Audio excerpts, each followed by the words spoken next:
नमस्कार। अच्छा, एक बात बताइए, क्या बचत करना एक बोझ जैसा लगता है? मतलब हर महीने के आखिर में ये सोचना पड़ता है कि यार सारे पैसे गए कहाँ? अगर ऐसा है तो चलिए आज बचत करने के इस पूरे तरीके को ही बदल डालते हैं। इसे एक ऐसी आदत बनाते हैं जो अपने आप चले, बिना किसी टेंशन के। हाँ, तो पैसे बचाना इतना मुश्किल है क्यों?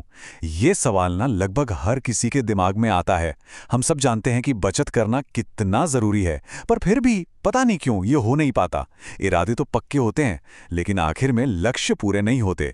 तो चलिए ज़रा समझते हैं कि इसकी असली वजह क्या है। पता है हैरानी की बात क्या है कि कई बार हमारा अपना दिमाग ही हमारे खिलाफ काम करने लगता है। सोचिए, दिन भर में हम कितने छोटे बड़े फैसले लेते हैं और आखिर में आते आते दिमाग थक जाता है। इसे कहते हैं डिसीजन फटीग। अब ऐसे में बचत का एक और फैसला लेना बहुत भारी लगता है और फिर तुरंत खर्च करने का जो मजा है वो तो है ही। इन सबके चक्कर में बचत करने का ख्याल ही दिमाग से निकल जाता है। पर सबसे बड़ा ट्रैप, सबसे बड़ा जाल जानते हैं क्या है? वो सोच कि महीने के आखिर में जो बचेगा उसे बचा लेंगे, क्योंकि सच तो ये है कि आखिर में कुछ बचता ही नहीं है। तो सवाल ये है कि इन दिमागी रुकावटों से बाहर कैसे निकलें? इसका कोई तरीका है? हाँ, बिल्कुल है।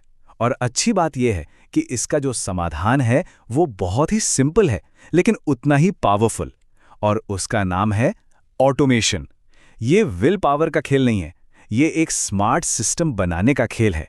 एक ऐसा सिस्टम जो बचत का काम खुद ही कर दे। तो ये बचत को ऑटोमेट करना, इसका असल में मतलब क्या है? देखिए, ये कोई रॉकेट साइंस या कोई कॉम्प्लिकेटेड फाइनेंशियल प्रोडक्ट नहीं है। इसका सीधा सा मतलब है अपने बैंक को एक स्टैंडिंग इंस्ट्रक्शन देना। बस एक बार बता देना कि भाई हर महीने की इस तारीख को इतने पैसे मेरे चेकिंग अकाउंट से बचत खाते में अपने आप भेज देना। दैट्स इट, बस इतना ही। और यहीं से ना पूरा माइंडसेट बदल जाता है। अब बात विल पावर या डिसिप्लिन की रही ही नहीं। बात है एक ऐसा सिस्टम बनाने की जिसे बस एक बार सेट करना है और फिर भूल जाना है। इसी को कहते हैं सबसे पहले खुद को भुगतान करना। मतलब पैसा खर्च होने के लिए बाजार में जाए उससे पहले ही उसका एक हिस्सा बचत के लिए अलग हो जाता है। सुनने में तो ये सब बहुत बढ़िया लग रहा है ना? पर सवाल ये है कि इसे सेट कैसे करें? तो सबसे अच्छी खबर सुनिए, इसमें मुश्किल से 5 मिनट लगते हैं। जी हाँ, सिर्फ 5 मिनट का एक छोटा सा काम जिसका फायदा आपको सालों साल मिलेगा। चलिए देखते हैं कि ये होता कैसे है। इसे सेट करने के लिए सिर्फ 3 सिंपल स्टेप्स हैं। स्टेप 1, एक अमाउंट तय करना है और ये कितना भी छोटा हो सकता है। स्टेप 2, एक तारीख चुननी है, सबसे बढ़िया है सैलरी वाला दिन।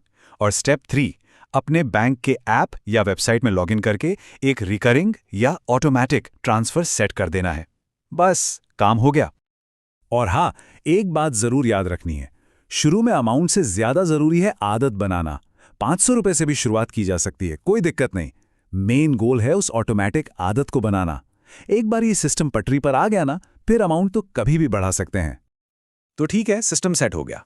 अब क्या? अब देखते हैं कि ये छोटा सा कदम लंबे समय में कितना बड़ा, मतलब गेम चेंजिंग बदलाव लाता है। ये सिर्फ पैसे बचाने के बारे में नहीं है, ये पैसे के साथ हमारे पूरे रिश्ते को बदल देता है। जरा सोचिए, बचत करने के 2 तरीके हैं। एक है मैनुअल तरीका, जिसमें हर महीने याद रखना पड़ता है, मेहनत करनी पड़ती है, डिसिप्लिन चाहिए होता है। ये बड़ा स्ट्रेसफुल हो सकता है और अक्सर मिस भी हो जाता है। और दूसरा तरीका है ऑटोमेटिक बचत, जो एफर्टलेस है, कंसिस्टेंट है और सबसे बड़ी बात सुकून देता है, क्योंकि ये तो बैकग्राउंड में अपने आप काम करता रहता है। और इसका जो नतीजा है ना, वो अक्सर चौंका देता है। आप देखिए, कभी कभी बड़ी रकम बचाने की कोशिश लगातार छोटी छोटी बचत के सामने टिकी नहीं पाती। 1 साल के आखिर में देखेंगे तो वो छोटी लेकिन रेगुलर बचत ही जीतती है। यही तो है कंसिस्टेंसी की पावर। वो पैसा जो नजर से दूर है, वो चुपचाप बढ़ता रहता है। और इस सिस्टम की सबसे अच्छी बात पता है क्या है? इसकी फ्लेक्सिबिलिटी। मतलब एक ही ऑटोमेटिक ट्रांसफर से कई अलग अलग गोल पूरे किए जा सकते हैं। बस बैंक को ये इंस्ट्रक्शन देना है कि जो पैसा ट्रांसफर हो उसे अलग अलग हिस्सों में बांट दे। जैसे कुछ पैसा इमरजेंसी फंड में, कुछ वेकेशन वाले गोल के लिए और कुछ लॉन्ग टर्म इन्वेस्टमेंट के लिए। सब कुछ ऑटोमेटिक। तो ये सब मिलाकर आखिर बनता क्या है? ये बनता है एक फाइनेंशियल ऑटो पायलट। बिल्कुल, एक ऐसा सिस्टम जो हमारे भविष्य के लिए लगातार काम कर रहा है, ताकि हम अपने आज पर, अपनी जिंदगी जीने पर पूरा ध्यान लगा सकें। तो बॉटम लाइन बस इतनी सी है, हम पैसे के लिए मेहनत करें ये तो ठीक है, पर क्यों ना पैसे को भी अपने लिए मेहनत पर लगा दिया जाए। अपने फाइनेंशियल गोल्स को ऑटो पायलट पर डालने का मतलब ही यही है, बिना किसी स्ट्रेस के अपनी बचत को बढ़ते हुए देखना। तो आप सोचने वाली बात यह है कि वो पहला कौन सा लक्ष्य होगा जिसे इस सिंपल लेकिन पावरफुल टूल का इस्तेमाल करके ऑटो पायलट पर डाला जाए। क्या वो एक इमरजेंसी फंड होगा, या किसी सपनों की छुट्टी का प्लान, या फिर भविष्य के लिए निवेश? जो भी हो, शुरुआत तो आज ही हो सकती है।